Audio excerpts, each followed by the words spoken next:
So I got a response from Zorio titled Hermeneutic Education - Teaching Openness, in which he goes on in detail about how he does not have a postmodern education and how most of his profs have been anti-postmodern or definitely non-postmodern.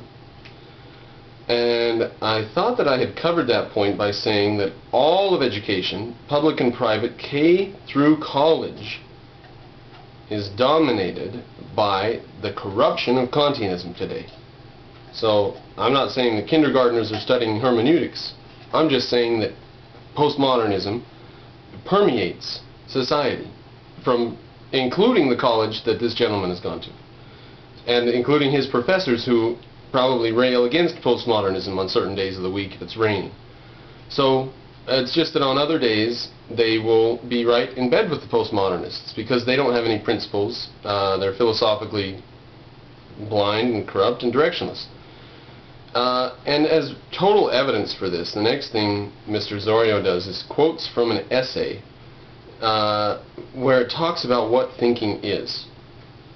And just from the couple of sentences that it gives, it is starkly obvious that the author of that is a postmodernist.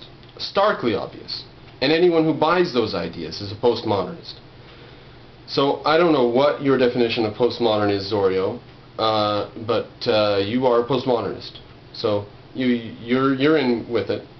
You're a Kantian. You are a descendant of Immanuel Kant. You and everybody else who so far has replied to my hermeneutics video.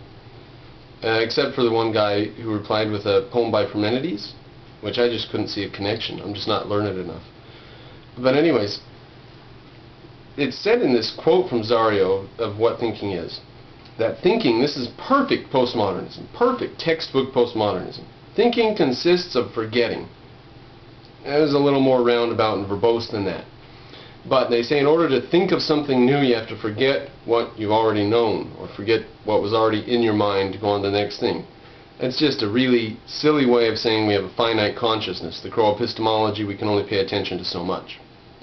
But then they go on to say that thinking consists of forgetting what we know and learning more things, and then forgetting them and learning more. And so the essence of thought is an empty-handedness or a negativity or an absence.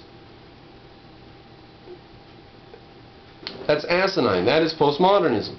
Just to give a hint of what thinking is, just so you know that metaphorically even stretching metaphor to its most tenuous lengths, you could not even loosely interpret Zorio's quote as being correct. It is completely incorrect. I mean, you can't even come up with a metaphorical understanding of it that would make it correct. You cannot be generous enough to make that quote correct. Thinking consists of integration. Not forgetting, but integrating. Now, those of you familiar with Ayn Rand probably know that concepts are mental space savers. Concepts save space in your mind.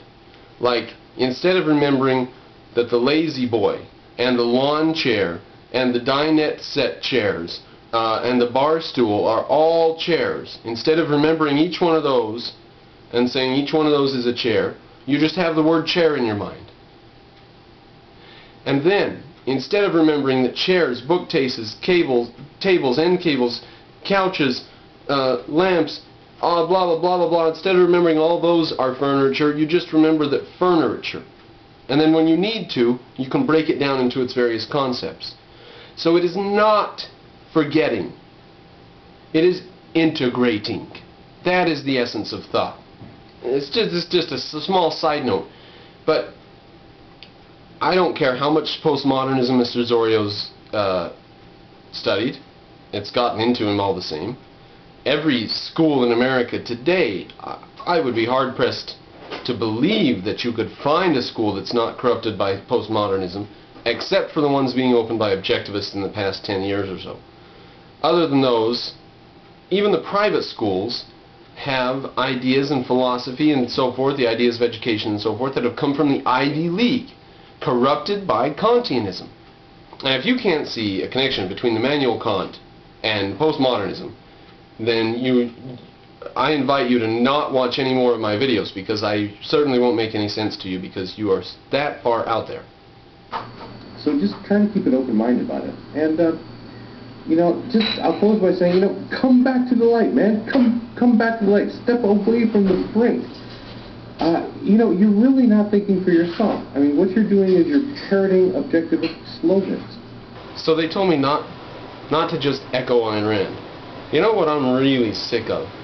Is all these academicians on there just echoing Kant over and over and over. The subjectivity of the world. We can't know anything. Knowledge is impossible. Just Immanuel Kant echoed in every frickin' sentence, every single theory, every single idea they have. Any criticism of me and criticism of my criticism of them is in the form that I shouldn't criticize them, because everything's subjective and relative, and I might be able to learn from them, and how do I know they're not right? Kantianism. You don't want to hear me echo Ayn Rand all the time. I'm sick of hearing you guys echo Kant all the time.